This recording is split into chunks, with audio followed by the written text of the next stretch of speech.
Dans les sociétés, enfin, je pense un peu plus aux sociétés occidentales et aux grandes villes, sans doute, parce que tout n'est pas partout pareil.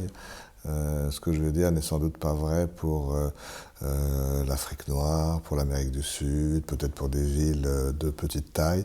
En tout cas, dans les sociétés occidentales et dans les grandes villes des sociétés occidentales, il y a une situation qui est intrigante quand même, c'est que ces sociétés-là supportent de moins en moins bien les enfants agités, et d'où toute la question de l'hyperactivité, et en même temps, ces sociétés elles-mêmes sont de plus en plus agitées. Hein. C'est-à-dire que tout se passe un petit peu comme si une société agitée ne supportait pas bien les enfants agités, et en même temps, elle met en place les conditions, souvent, qui risquent d'agiter les enfants.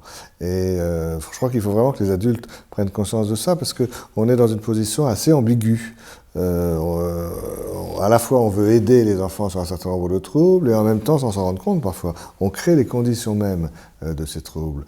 L'hyperactivité par exemple, les études internationales parlent de 5 à 8% d'enfants hyperactifs.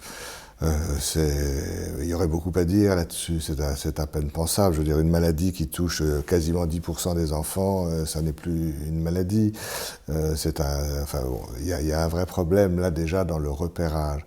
D'ailleurs, avant de dire quelques mots sur l'hyperactivité, j'avais envie de dire que il ne faut pas laisser croire aux gens que les classifications dans le domaine de la psychiatrie de l'enfant, c'est exactement comparable aux classifications dans le domaine de la médecine du corps.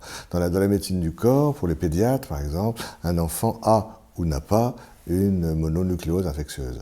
Et puis entre les deux, les zones ne se recouvrent pas. Ou on est malade, ou on ne l'est pas. Dans le champ des troubles, des difficultés psychiques de l'enfant et de l'adolescent, la situation n'est jamais celle-là.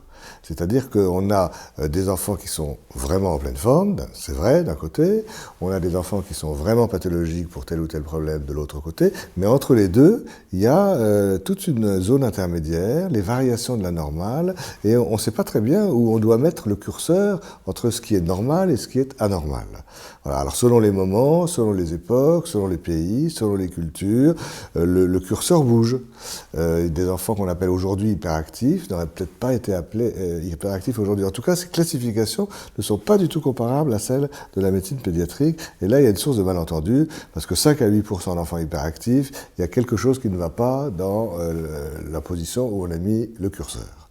Alors, ça existe, les enfants hyperactifs, bien entendu, et on peut se demander quand même à quoi ça tient.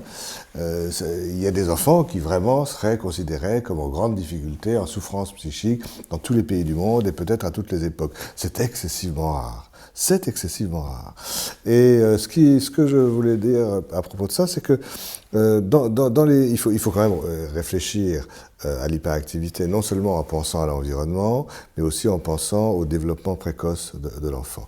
Et dans le développement précoce de l'enfant, le bébé doit progressivement se sentir exister comme une personne, il doit se décoller un petit peu de l'autre, il doit tisser des liens quand même pour rester en lien avec l'autre dont il se différencie. Donc le bébé nous a beaucoup appris là-dessus. Et si on veut, c'est un travail très délicat.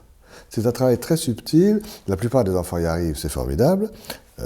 Tant mieux, c'est un petit miracle. Parce que on est en train de découvrir que pour qu'un enfant se sente exister comme une personne, repère l'autre comme un autre, et tisse tous les liens qu'il faut entre soi et l'autre avant d'en arriver au langage, c'est un travail d'orfèvre très minutieux, très subtil, qu'on commence un petit peu à comprendre. Bon, la plupart des enfants y arrivent, c'est très bien. Mais il ne faut pas que ça aille trop vite. Si ça va trop vite, c'est raté, c'est bancal, et il me semble que dans nos sociétés occidentales et dans nos grandes villes, sans doute on laisse pas beaucoup de temps aux bébés, pas le temps suffisant aux bébés pour être des bébés.